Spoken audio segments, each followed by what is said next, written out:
I should have recognized the omen long before the night everything collapsed, but like many women who cling too tightly to hope, I excused every unsettling moment and softened every sharp edge, telling myself that Severin Arkwright, my elegant, calculating, impossibly composed husband, could never be capable of true malice, and that the unease that sometimes slithered beneath my ribs was nothing more than exhaustion or paranoia, certainly not the truth clawing for my attention.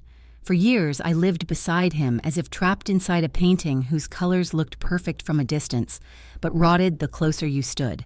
And in that gilded frame, I recited the lines expected of a devoted wife, while Severin plotted in silence the beginning of my erasure. It was a Tuesday evening when the cracks finally bled through the surface. A night wrapped in cold mist where the moon seemed to hover like a witness reluctant to intervene. I had returned early from the gallery where I worked, stepping into our marble-floored foyer and noticing at once the faint smell of cigarette smoke, something Severin despised with obsessive intensity.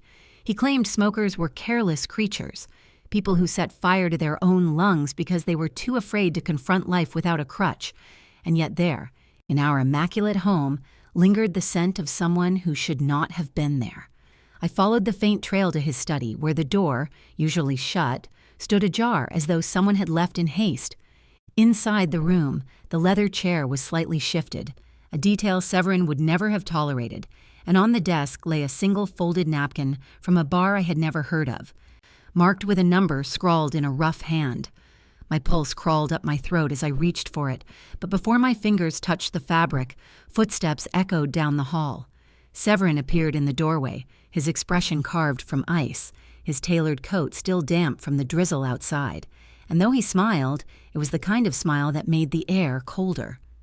He asked why I was home early in a tone that carried neither curiosity nor concern, but something closer to calculation, like a chess player repositioning pieces beneath the table.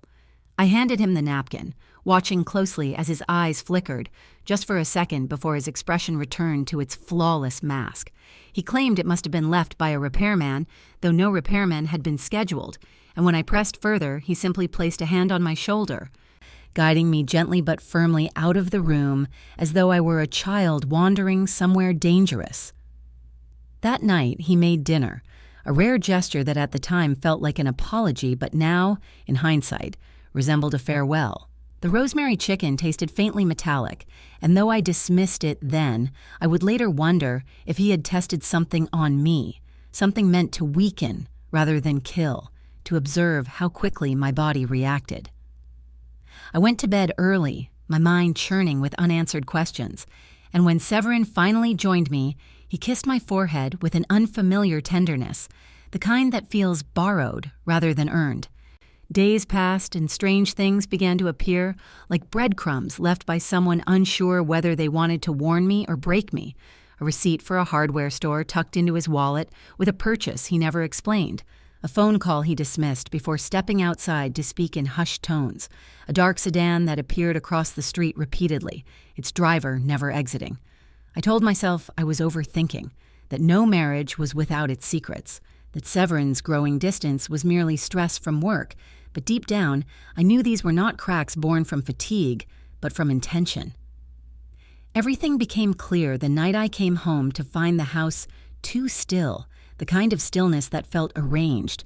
The lights were dimmed, the curtains drawn, and on the kitchen counter sat a glass of wine Severin insisted he had poured for me, though I had never liked that particular vintage. He urged me to drink it, watching too intently. But before I lifted the glass, a loud crash sounded from the backyard, shattering the fragile performance he had crafted.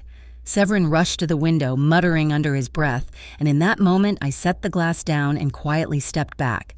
I should have run, but I only stood there, suspended between fear and disbelief, until I saw him step outside and gesture to a shadowy figure standing beyond the hedges, a man whose face was mostly obscured but whose posture radiated menace. Severin spoke to him quickly, gesturing toward the house, and the man nodded once, before disappearing into the darkness. My blood turned to ice as realization crashed over me with a violence that nearly buckled my knees. Severin had hired someone, not for repairs, not for business, but for me. My heart pounded so fiercely I feared it might give me away, yet somehow I slipped upstairs unnoticed, locked myself in the bathroom, and leaned against the cold tiles as the truth settled like lead in my chest. Severin Arkwright, the man I had vowed to love and honor, had hired a hitman to make me disappear. The betrayal was so sharp it felt unreal, like a story whispered by someone else's nightmare, and yet the danger was suffocatingly real. My mind raced with possibilities, yet even as the rain hammered against the windows and the lights flickered in nervous pulses, I felt a strange calm settle over me, as though some dormant instinct within me had finally awakened and whispered that this was not the end but the beginning, not a downfall, but a revelation rising through the smoke.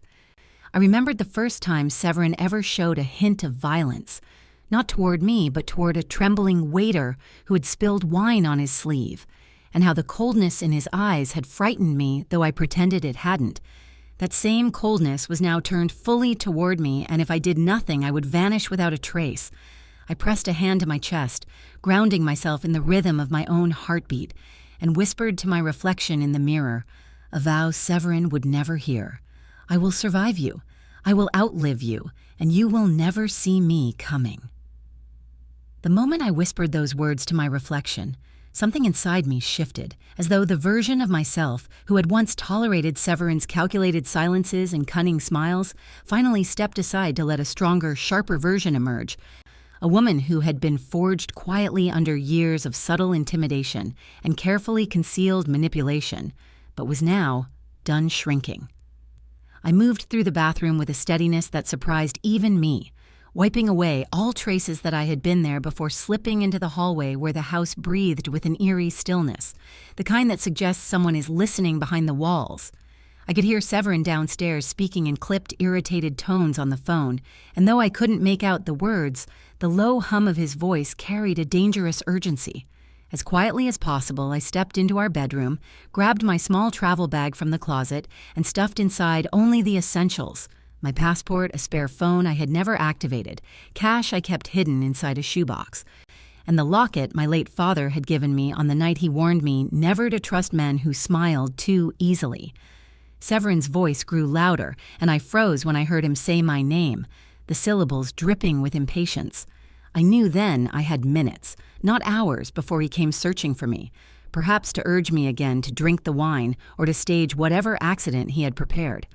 I slipped out onto the balcony, the cold wind slicing across my cheeks, and climbed over the railing, lowering myself carefully onto the narrow ledge that connected to the trellis leading down to the side garden. My fingers burned as I gripped the wooden frame, inching downward with desperate precision until my feet touched the damp grass.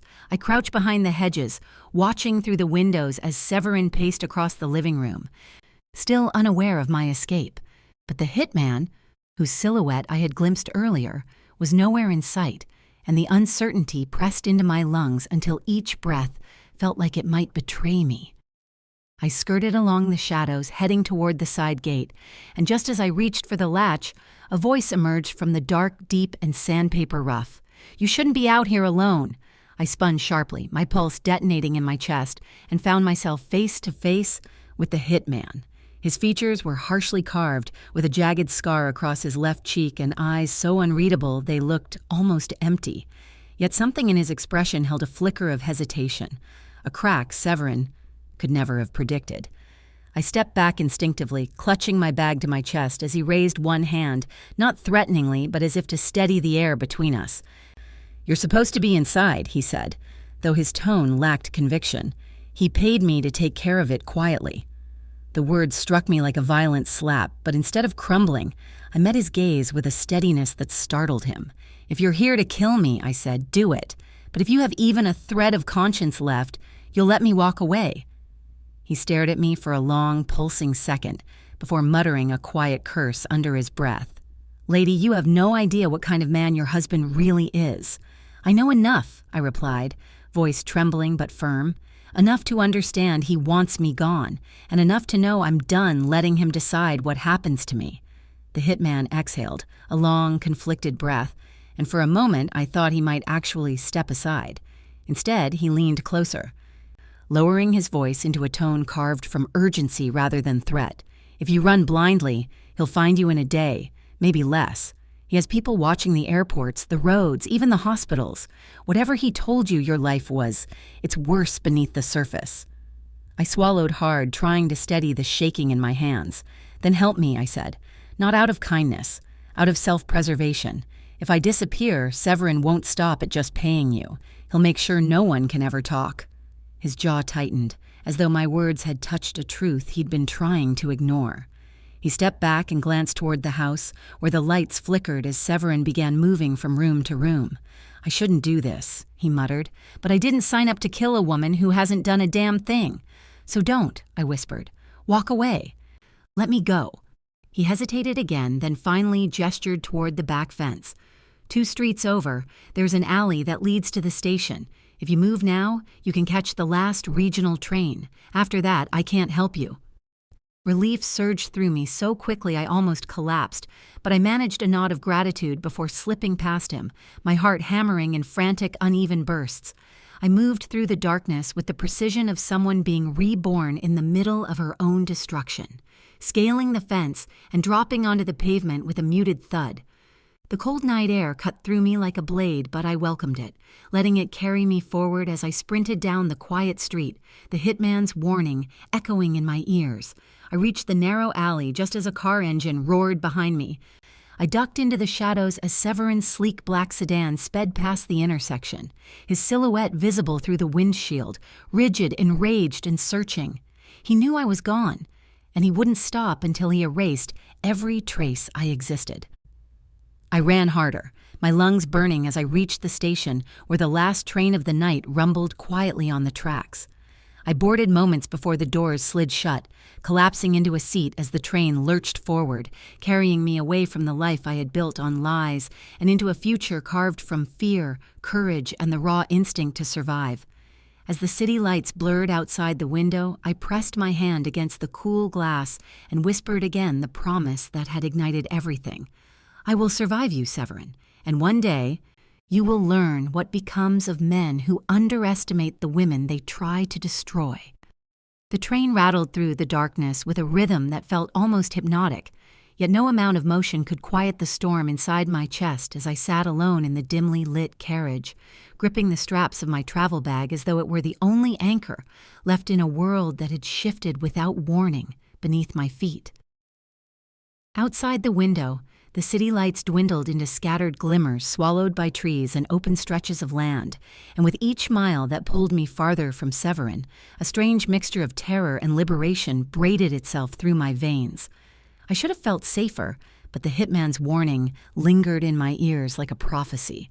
Severin had people everywhere, eyes that watched even when he pretended not to, hands that reached into places no ordinary man could access, and the thought that he could track me even now dug into the back of my mind with relentless persistence. The few other passengers on the train seemed oblivious to the quiet war unfolding inside me. An older woman asleep with her arms tucked beneath her coat, a teenage boy hunched over a handheld console, a businessman typing furiously on a laptop. I forced myself to breathe evenly, to mimic the stillness around me, but my heart felt raw, beating too loudly in my chest. When the conductor passed through the aisle, I handed him my ticket with a trembling hand, praying he wouldn't sense how fragile I felt. He gave me a polite nod, unaware that within hours a man capable of charming senators by day and commissioning murder by night would realize his wife had outsmarted him long enough to escape his trap. As the train ventured deeper into the countryside, I reached into my bag and retrieved the unactivated phone. It was small, cheap, purchased years ago in a moment of paranoia I had once laughed at, but tonight the device felt like the one smart decision I had made in my marriage. I powered it on, waited for the signal bar to appear, and sent a single message to the only person I trusted enough to involve, my childhood friend, Lydian Crest. Lydian was unpredictable, sharp-tongued, and fiercely loyal, with a talent for understanding danger long before it arrived. I typed quickly, "I need help. Don't call. Don't text back. I'll find you soon." After hitting send, I removed the SIM card, snapped it in half, and tossed it into the trash bin between the seats. My breath steadied slightly, though my hands continued to shake as if refusing to accept safety too soon. a distant station announcement crackled through the speaker, warning passengers that the next stop, Ashthorne Junction, was approaching. The name felt like both a refuge and a crossroads. Ashthorne was small, nearly forgotten, the kind of town Severin would never expect me to choose, which made it perfect. I rose from my seat just as the train slowed, my legs unsteady, and stepped onto the empty platform where the cold night greeted me with a wind that carried the scent of pine and distant rain. The station was nearly deserted, its single lamp flickering weakly, and for a moment I felt completely untethered. A lone figure standing at the edge of a map I had never imagined navigating. Yet I knew that disappearing was only the first step. Surviving what would come next required more than running. It required understanding why Severin had wanted me gone in the first place. I had spent years believing his secrets were limited to financial eccentricities or quiet infidelities, the sort of sins polished men commit to sharpen the illusion of perfection. But someone like Severin wouldn't risk everything, including his pristine public image, to remove a wife who simply annoyed or disappointed him. No, there was something deeper, something he was protecting with violence. I moved away from the station, following a gravel path that led toward the town center where a handful of houses stood, like silent spectators beneath the pale moon. A small bed and breakfast came into view, its porch light casting a warm glow, and though I longed for rest, I hesitated. If Severin had already suspected where I'd fled, checking in anywhere under my name would be a gift to him. Instead, I followed the shadowy street until I reached an abandoned greenhouse near the edge of the woods, the glass fogged with years of neglect and creeping vines. I slipped inside through a cracked door, inhaling the scent of damp soil and old petals. It felt strangely comforting, like hiding inside a forgotten heartbeat. I sat on an overturned crate, hugging my knees as questions burrowed through my thoughts. What had Severin been hiding? Why kill me now after 4 years of marriage? What had changed? After nearly an hour, fatigue began pulling at my eyelids, and I let myself drift into an uneasy sleep. I awoke with a violent start when a twig snapped just outside the greenhouse. Panic flooded through me as I held my breath, listening to the faint crunch of footsteps approaching, slow and deliberate. My mind conjured Severin, his calculated stare slicing through the dark, or worse, the hitman returning, regretting his earlier mercy. I carefully rose, gripping a rusted gardening tool as the footsteps drew nearer. The door creaked. A silhouette entered, and I almost swung before a familiar whisper cut through the tension. "Aster?" My breath caught. No one had called me by my middle name in years. "Lydian?" I choked out, and she stepped into the moonlight streaming through the glass, her silver blonde hair pulled into a messy knot, eyes sharp with worry. She crossed the space in 2 strides, hugging me with a fierceness that nearly broke me. "You look like you crawled out of a nightmare," she murmured. "I did," I whispered back, "and it's not over." Lydian pulled away, scanning my face. "Your message said enough. I grabbed what I could and drove here. Now tell me everything." I explained in one continuous, breathless rush, the napkin, the strange calls, the wine, the hitman, and the escape. Lydian absorbed every word without interrupting, her expression darkening until she let out a low, furious exhale. "Severin always had something rotten behind those perfect suits," she muttered. "But hiring someone to kill you? That means he's hiding something massive, something worth murdering for." "I know," I whispered, "and until I uncover it, I'll never be safe." Lydian placed a hand on my shoulder with quiet steadiness. "Then we're not running," she said. "We're hunting." And in that cold greenhouse, beneath the hum of night insects and broken glass, a new truth crystallized with terrifying clarity. Severin had made one fatal miscalculation. He thought I would die quietly. He never imagined I would fight back. We left the greenhouse before dawn, when the sky was still a deep violet bruised with streaks of fading night, and the forest around us hummed with the quiet expectation of a world not yet awake. Lydian guided me through the trees toward her rust-colored sedan parked along an abandoned logging road, the car so unremarkable it blended perfectly into the muted landscape. When she opened the passenger door, a blanket, a thermos, and a small duffel bag sat neatly in the seat, items clearly grabbed in haste yet arranged with the intentionality only Lydian possessed. As soon as I settled in, she started the engine and pulled onto the narrow road, her eyes scanning the surroundings with the alertness of someone who had been through enough chaos to trust instinct over comfort. We drove in silence for several miles until the trees thinned and the faint outline of Ashthorn's distant cliffs emerged on the horizon. Only then did she speak, her voice a low murmur. "We need information." I nodded, clutching the thermos she'd handed me earlier. "Severin isn't stupid," she continued. "If he wanted you dead, it wasn't because of bitterness or boredom. It was because you saw something or were about to." The thought sent a ripple of unease through me. "But I didn't," I whispered. "At least, I don't think I did." Lydian shot me a brief look. "Think harder." I closed my eyes, searching the corners of my memory, replaying every unusual moment from the past months. Severin's absences, the sudden increase in locked drawers, the unfamiliar men he'd hosted in the study late at night, the hardware store receipt, the phone calls, and then something surfaced. Faint and easily overlooked, yet once illuminated, it pulsed with terrible clarity. 3 weeks ago, I began slowly. I woke up to voices in the hallway. Severin was on the phone. He didn't realize I was listening. Lydian leaned forward, gripping the steering wheel tighter. "What did he say?" "Just fragments," I murmured. "Shipment, deadline." "If she sees that file, everything collapses." The memory sharpened, slicing through my thoughts. "He said my name.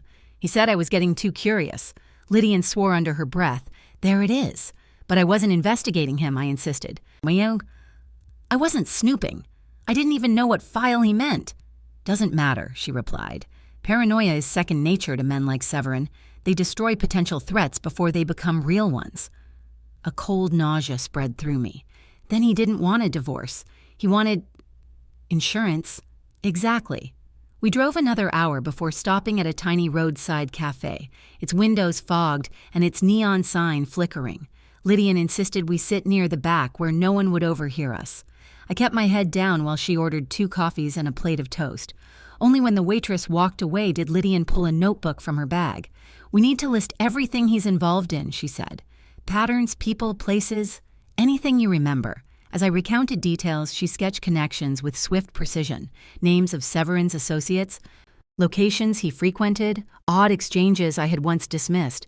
But one thread loomed largest, an organization he referred to only as the Palladium Circle, a name I had overheard once in a whispered conversation but never questioned. When I mentioned it, Lydian's pen froze mid-stroke. "Astor," she said slowly. "I've heard that name before." My pulse hitched. "From who?"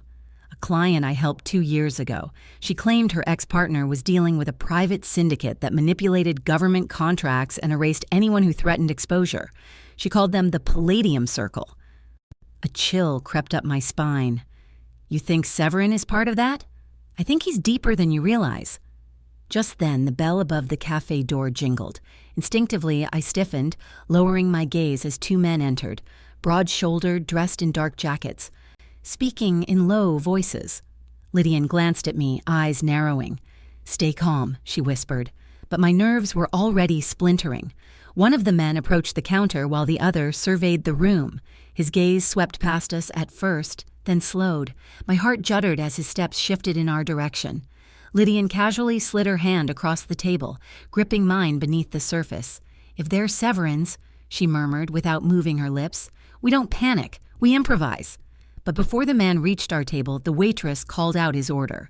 He grabbed the 2 coffee cups and turned away, exiting with his companion. I exhaled shakily as the tension drained from my limbs.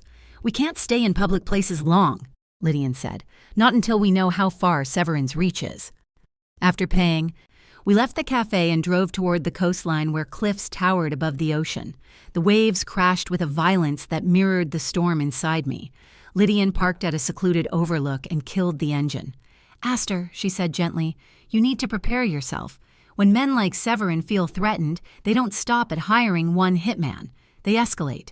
The memory of the hitman's conflicted expression flashed through my mind. "He let me go," I whispered. "Maybe he'll keep quiet." "Maybe," Lydian echoed, "but Severin won't."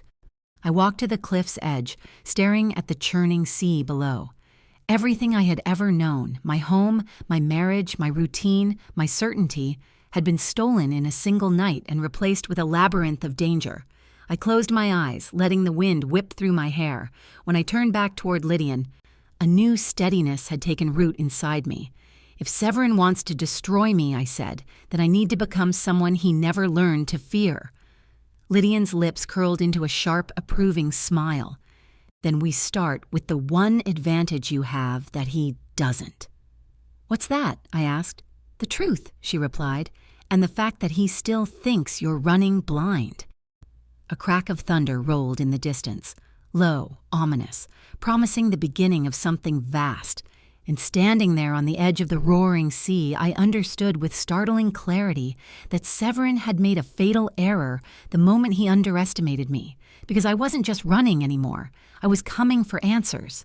And when I found them, Severin's entire world would burn. The storm reached us faster than expected, rolling across the cliffs with a force that sent sheets of rain slicing through the air, as though the sky itself had decided to fracture.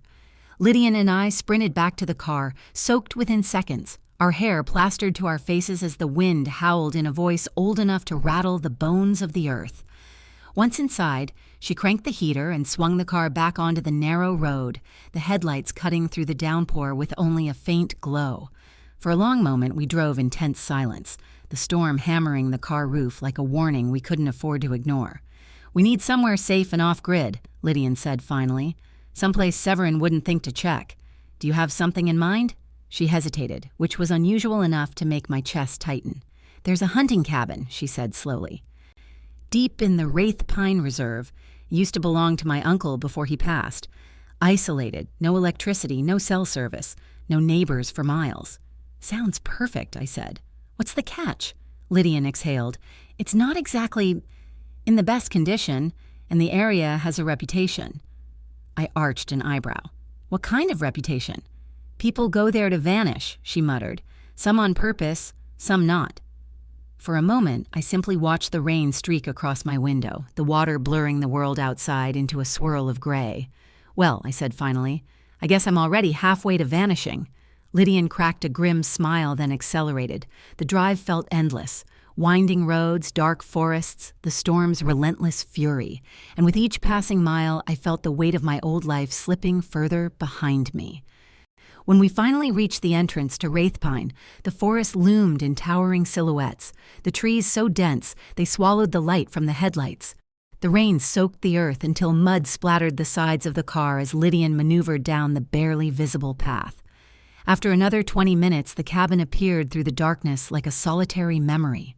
Weathered wood, sagging porch, a single crooked window illuminated only by the occasional flash of lightning. The storm slowed as we approached, tapering into a heavy drizzle. We grabbed our supplies and rushed to the porch. Lydian forced the door open and the smell of dust and damp wood greeted us. Inside, the cabin was small, a single room with a stone hearth, a narrow cot, a wooden table, and a few shelves lined with rusted tools. Lydian set her flashlight on the table and swept the beam across the room. "Home sweet home," she muttered. "It'll do," I replied, though exhaustion had begun tugging at my limbs with insistent hands. While Lydian checked the perimeter for any signs of disturbance, I found a stack of dry firewood beside the hearth and managed to start a fire with flint stones she'd found in one of the drawers. The flames flickered to life, casting warm light across the cabin and sending shadows dancing across the walls. When Lydian returned, she bolted the door and sat beside me. "All clear," she said, "but we can't relax. Severin may not know we're here yet, but once he discovers you're alive, he'll escalate fast." I nodded, staring into the flames. "I keep thinking about something," I murmured. "The hitman. He didn't just let me go. He looked guilty. Like he wasn't used to what Severin asked him to do. What's your point? What if he knows something that could help us?" Lydian studied me carefully. "You want to find him?" "I want to know why he spared me," I whispered. "People don't disobey men like Severin without a reason." Lydian leaned back, considering. "If we're tracking him down, we need to find out who he is, and that means starting where Severin hired him." She reached into her bag, retrieving her laptop. "No internet here," she said, "but I downloaded a chunk of Severin's public data and financial footprints before we left Ashthorne. If the hitman left any trail at all, even a ghost of one, we'll find it." For the next hour, she combed through encrypted files she had cracked years ago for an unrelated case, while I recounted every detail I remembered about the man. His sharp jawline, the faint scar above his brow, the slight tremor in his left hand, the way he had hesitated before saying my name. "Hold on," Lydian said suddenly. "You mentioned he said your name. Did he say it correctly?" I blinked. Yes. Why? Aster, your full name isn't public, she said. Only Aster Severin appears online. But if he said your middle name, or your maiden name, then that means he knew more about you than he should have. My breath hitched. He called me Aster Hale. Lydian's eyes widened. That name disappeared from databases years ago. Someone had to dig for it. Someone who didn't want to rely on Severin's information. Meaning he wasn't just a hired hand, I whispered. He was watching us before Severin approached him. Or, Lydian said, voice barely above a murmur, he was watching Severin. A tremor ran through me. Before either of us could process further, a sound echoed out, seemed soft, deliberate, unmistakable. A footstep. My blood froze. Lydian extinguished the flashlight, motioning for silence. The fire crackled softly as we listened, tense and unmoving. Another step, closer, slow, confident. Someone was approaching the cabin. Lydian reached for the hunting knife she'd tucked beneath the table.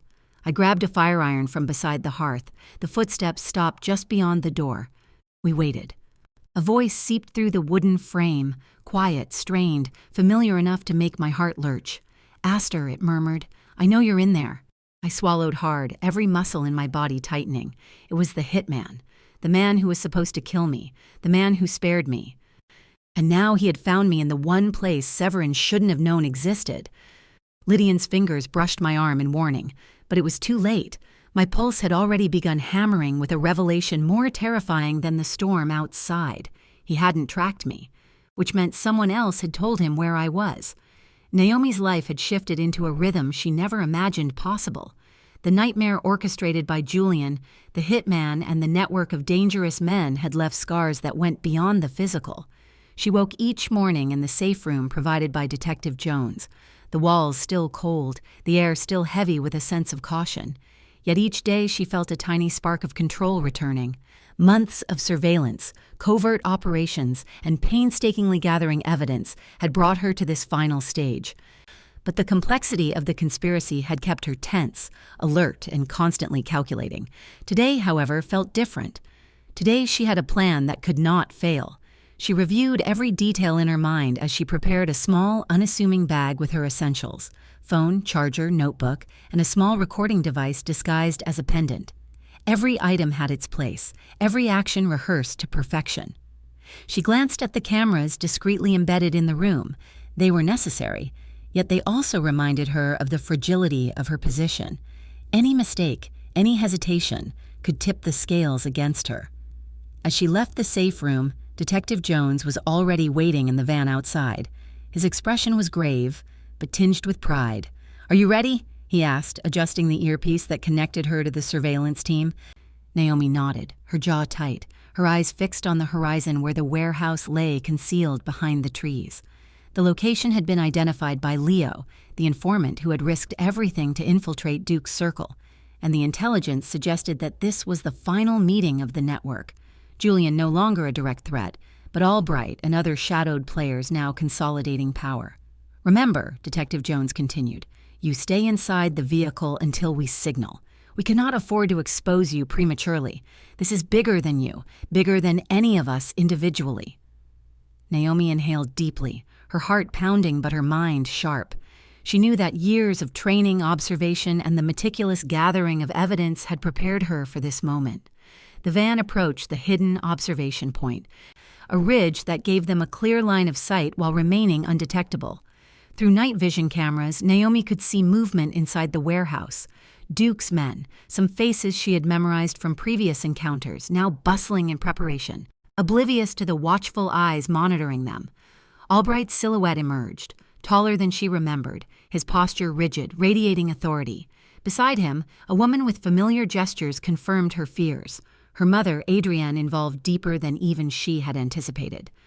Naomi swallowed hard, a cold shiver racing down her spine. There was no room for hesitation. Detective Jones adjusted the headset, transmitting low-voice instructions. "Leo, maintain your cover, capture every word, and report in real time. Naomi, keep your ears on the audio. Every detail matters." Naomi nodded subtly, focusing on the voices crackling through her earpiece. The conversations were precise, cold, calculated. Albright discussed contracts, coded phrases, and deadlines that aligned perfectly with the threat they had discovered months earlier. Once she's gone, all obstacles removed, Albright said, his voice deliberate. Adrian's tone was measured, unnervingly calm. Timing must be perfect. No mistakes, Clayton. Our positions must remain secure. Naomi felt bile rise, but she forced herself to breathe slowly, cataloging each phrase, committing faces, gestures, and tones to memory. Detective Jones leaned closer. Stay calm. We have agents moving in. Wait for my signal. Every second felt stretched, the weight of anticipation pressing down. Then, as Duke moved toward the center of the room to address his men, a hand signal from Jones prompted the team. Police vehicles, previously hidden among trees and shadows, surrounded the warehouse. Spotlights pierced the night, and loudspeakers blared, "Police! Everyone down on the ground!" The chaos erupted instantaneously. Men shouted, scrambled, and for a brief moment the entire operation threatened to spiral out of control.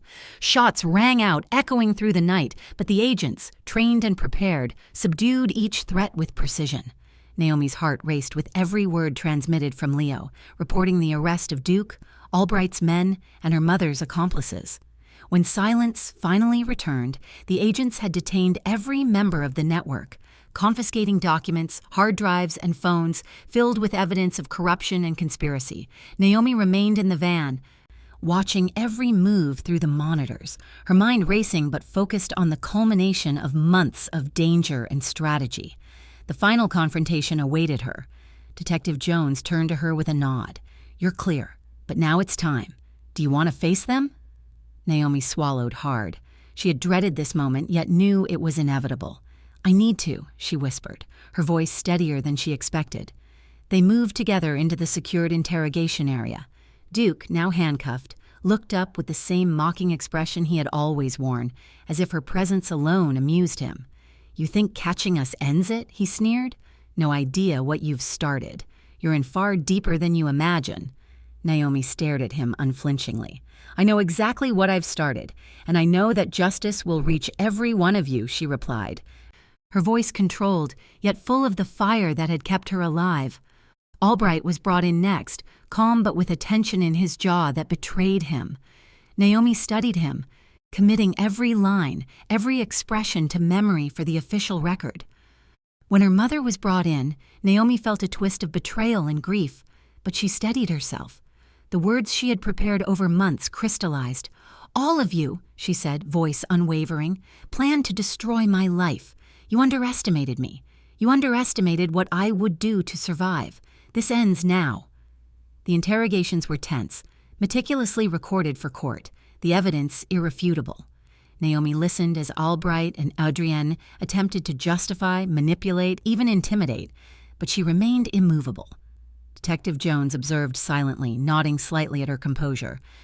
In the weeks that followed, the trial proceeded with a meticulous display of evidence. Julian, Duke, Albright, and Adrienne were all held accountable. Witnesses, recordings, financial records, and the testimony of Naomi herself formed an unassailable narrative of conspiracy, attempted murder, and corruption. Each conviction brought her closer to closure, yet each step reminded her of the personal cost she had endured. In the quiet moments after the court sessions, Naomi would sit alone, reflecting on the life she had reclaimed, understanding that the journey had left permanent marks. The weight of betrayal, the fear, the isolation, had shaped her resilience into something formidable. Months after the trial, with all defendants serving sentences, Naomi began to rebuild. She left behind her law practice, channeling her experiences into advocacy for victims of violence, conspiracy, and corruption, determined to ensure that no one else would face the network she had dismantled. One evening, while organizing materials for a public seminar, Naomi received a letter from her mother in prison. With trembling hands, she read it, absorbing each word. Adrienne expressed remorse, love, and hope that Naomi could live a life unburdened by vengeance. Naomi carefully placed the letter in a drawer, unresolved feelings of grief and betrayal tempered by a slow emerging sense of peace.